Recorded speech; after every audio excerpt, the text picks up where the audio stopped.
If you got it, it ain't a question. Oh, it ain't no room for guessing. No more than emotionally invested. Showing you all my imperfections. Oh, if I let you take me for granted. So I'm going to tell you all about the time that I had a dream that I went to one of my clients' funerals. I met this young lady back in 2020, and this was around the pandemic. And she got in touch with me because she wanted to sing.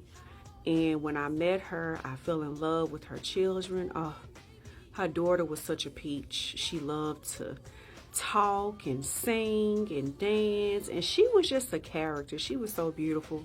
And then she had her son, and then she had her husband, just black love, Christian family, a beautiful family.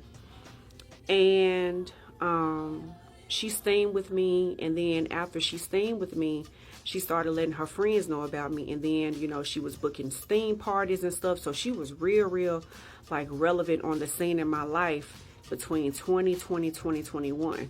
Because during the pandemic, nobody had anything to do. So me, I'm an essential worker. So I'm going to pull up to your house because, sis, we got to help you with these cramps. We got to get these cramps together. Surgeries was postponed, when nobody getting no wombs removed, when nobody getting no hysterectomies, none of that. So I had to come to the rescue. I had to give the house still got her groove back, So one day she stopped steaming with me. And you know how it is, when you have clientele and whatnot. They leave for a while, they come back, some stay, but that's how it is in the business.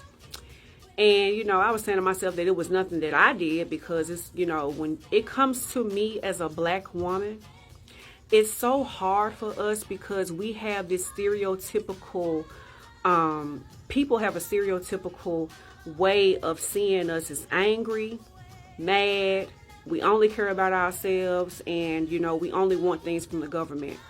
I have been working my ass off to try to get to where I am. And when you come in my presence, this room right here that I'm in, this is what I call my healing room. This is my metaphysical spa. Because on the other side of fear is pure bliss. And when you come in my presence, when you come in Miss Lynn's presence, it's all about healing. It's all about restoration. How people see you on the outside in that world, you leave that at the door. And you leave that armor, take that armor off, and you come in here and you sit down and you be yourself. You can be yourself around me. You ain't got to, because I'm going to see straight through it and I'm going to call you out on it. So that's how I am, and that's how I want my clients to be. Because I appreciate you for supporting me, but you don't have to put on a mask in front of me because I can see you.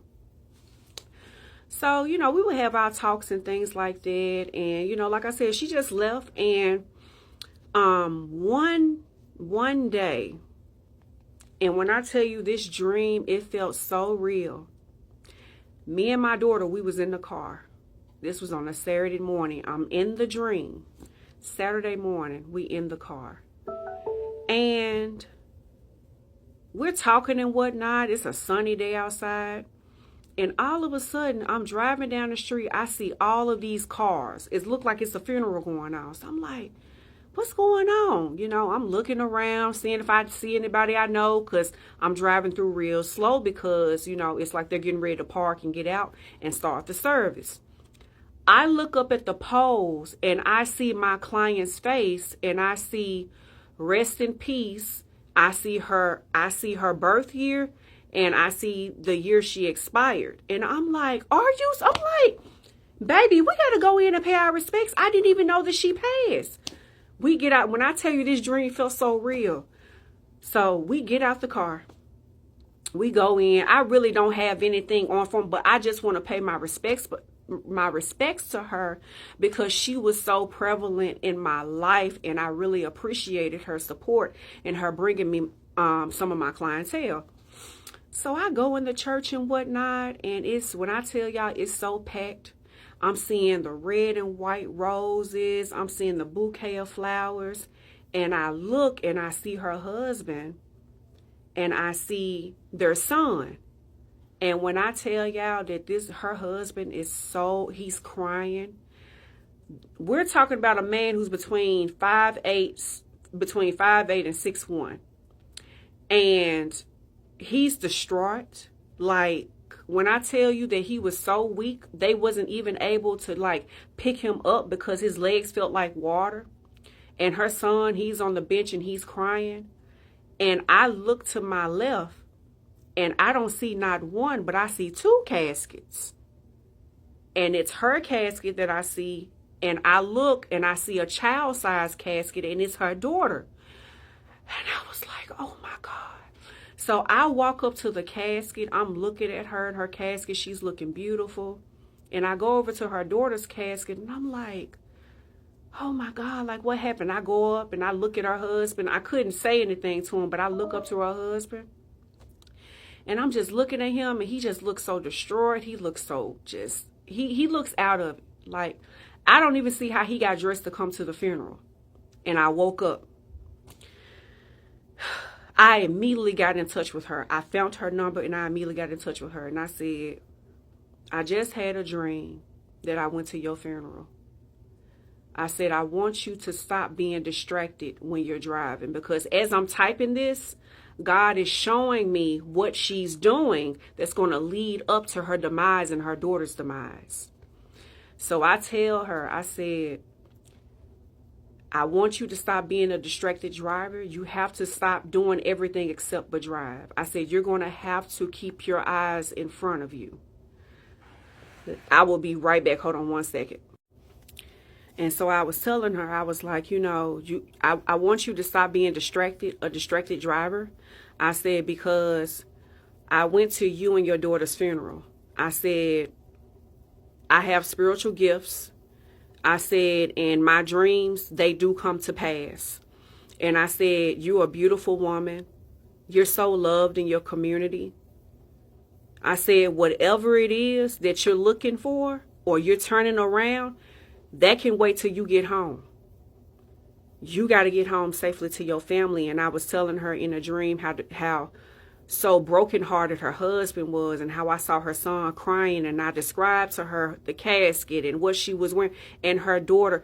And the only thing she texted back was, thank you. And I said to myself, you delivered the message. And with you delivering that message, whatever she does with that, the blood is off your hands. It was something else that happened. This is another paranormal experience. Another one of my clients. In the dream, I had a dream about her. And in the dream, she was taking a selfie. She had on a black dress with a black choker. And she was like pregnant, but she was really showing, and it was in the summertime. She just had her son. I believe her son was maybe a year or two old. I woke up from that dream. I said, keep his toys. You're going to need to keep his toys. I said, you're about to be pregnant. I said, in a dream, I saw you in a dream, and you was taking a selfie. You had a black dress on. You had a choker on, a black choker on. And girl, I said, you was out there. And I said, it was in the heat of summer. I said, keep his toys. I said, you're going to need them. Keep them. She was like, okay. Some months later, she sent me a pregnancy stick that read positive. I said, what did I tell you? I said, I told you that you're going to need his toys because I saw you in the heat of summer being pregnant. Tell me why she got pregnant in the early months of winter, and she got and she was showing, as I saw in my dream, she was showing like in the summertime in my dream. I was like, wow, but it happens like that.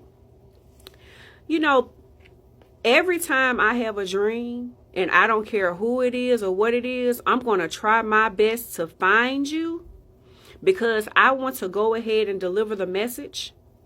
So whatever you may think that it is, you can be able to interpret it in a way and resonate with you, and I can elaborate with you with how I felt because it's going to hit you harder than me, because your spirit found me in the astral realm to let me know that you was in danger. And God sent me to you to help you get your life back on the right path.